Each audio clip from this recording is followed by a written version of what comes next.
There's no more John Boehners on the Hill, are there? There aren't many. I mean, Peter King and, a few others. And the next target's going to be Mitch McConnell over in the Senate, who, like John Boehner, was fond of counting votes, but that really wasn't what people were looking at. Can the people that are taking over the Republican Party, and I say this with great respect, can they do a budget process? They're, to the point of Ronald Reagan, anti-Washington on spades. They're anti-this, they're anti-that. Fine. I don't want to get into that debate. I want to know, can they do a Douglas Holtz-Eakin budget process? Just remember, back up, we have big problems, right? If you roll the clock forward 10 years and you use sort of CBO forecasts, we're borrowing about $800 to $900 billion, and 85% of that is interest. So we're entering a debt spiral, no question. So there are big budget problems that are absolutely dwarf the fights we're having today. The question is, can you do the process and the substance of those fixes? And I think the key is the folks who really drove John Boehner are not taking over the Republican Party. They are a significant bloc, and they are stopping the ability to move legislation. And what John Boehner really did was, A, get sick of it, and B, decide, okay, fine, I'm going to go out on my terms and then use a window to move legislation to stop a lot of problems. So fund the government, maybe raise the debt ceiling, take care of the highway trust fund. That gets you to February if you're lucky. And that gets you to February, and then the things that didn't have enough votes today will still not have enough votes in February, and we're back to the same problem. Right, exactly. What makes you think that it's going to be easier to keep the government open now that Boehner is gone? There's two camps on this. So the sequence was, you face reality, you count votes, you can't defund Planned Parenthood or whatever folks want. You put on the floor something which is a clean funding bill, and you pass it with the votes of Democrats, and it goes over to the Senate. Or the Senate sends it over. They've actually already done this. That was the sequence. It immediately would have led to a fight over the leadership. They would have called the vote on John Boehner, and the House would have gone into turmoil. What he decided was, fine, we'll just take the second part off the table. Okay. Now we fund it, and we get to December, and we're back to the same problems. I mean, this doesn't solve anything, really. But Doug, after the history of Newt Gingrich and I mean, was there any serious doubt they were actually going to close the government? I mean, that's suicidal. Good question. What's the likelihood of the shutdown? I think the likelihood of the shutdown has gone way down between now and Wednesday because of the Boehner announcement. They would have shut the government. You think they really If will? you rolled it back to 2013, I mean, this is absolutely the fact. We did polling that said, the American public, even Republican primary voters agree with you on the substance. Yeah, let me finish. Yeah. They agree with you on the substance. Too much debt, too much spending, all that.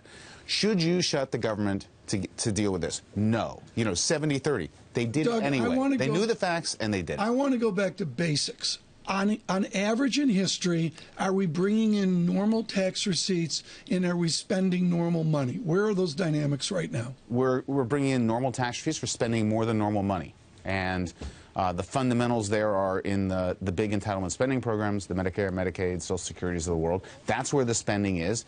We're getting 10,000 new boomers retiring every day. Those programs are on track to get very big. I want to bring up a quote this weekend. This is in the Wall Street Journal this morning, although I believe I saw it last night. Kondracki and Barnes talk about two names that have added a lot of value in thinking of the conservative side. This is Kemp. We bring this up because the Bills clobbered him this weekend. Jack Kemp thought that the GOP model should and could once again be the party of Lincoln. Neither Lincoln nor Kemp favored income redistribution, but they both thought government had a role in helping people climb. Would Mr. Kemp of Buffalo know this Republican Party today?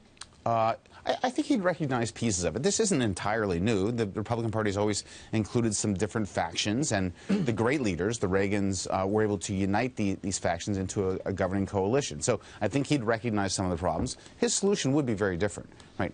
He was the classic uniter, not a divider, and he believed deeply in economic opportunity and reaching out to minorities. He was not someone who thought you succeeded by, energizing your base. He was a believer in an inclusive party. And so I think that's a voice that would be very welcome in this day and age. And I think the key is, you go back to your point, growth really is 2%. Growth is 2%. And we get all excited about little nudges above and below, but it's 2. And the question is there a political leader who understands the problem and has the leadership capability to make the changes to turn that 2 into 3 again. Yeah, but can you really increase growth? I mean, that's the point. I mean, I think government way overrates themselves in terms of what monetary and fiscal policy can do. We had all the massive fiscal stimulus. Okay, maybe it prevented disaster. Where does 3% growth come from? Where did it get you? Where does it come from? So I'm going to agree and disagree with you. I think it's terrible at short-run management and sort of stimulus, that kind of thing. But if you look at the core, right, immigration reform can change both the number of people and the skills that we have. That's a core supply-side source of growth. The regulatory burden is truly out of control. We're adding about $100 billion a year in regulatory costs in the United States. We never take an old reg off the books. CAB was the only one. Yeah, we know tax reform and entitlement reform to get the debt under control are essentials, and to my eye, we've identified education failure in America, but we never fixed it. So you go through; those are enormously big policy reforms, but that's the kind of thing that actually changes the trajectory of the economy. Doug, but those are not monetary and fiscal; they're more structural. Well, some of the fiscal, I think of tax and entitlement reform as the core fiscal policy issues, but there are other things as well. Would your assumption be that Kevin McCarthy is the next speaker, and what would your first piece of advice to him be to form a more cohesive group in government? Well, I think he will be the next speaker, and my first piece of advice would be buy Kevlar business suits. But past that, he's not going to change the fundamental vote dynamics. This is a House caucus that has a vast majority of people who believe in incremental progress, who understand they have a historic majority in the House, understand they control the Senate, but they also have a Democratic president. So how can you inch along? There's a significant bloc that doesn't believe in that strategy at all, that believes it's all or nothing, and they should just shut the government if they can't get what they want. He can't change that.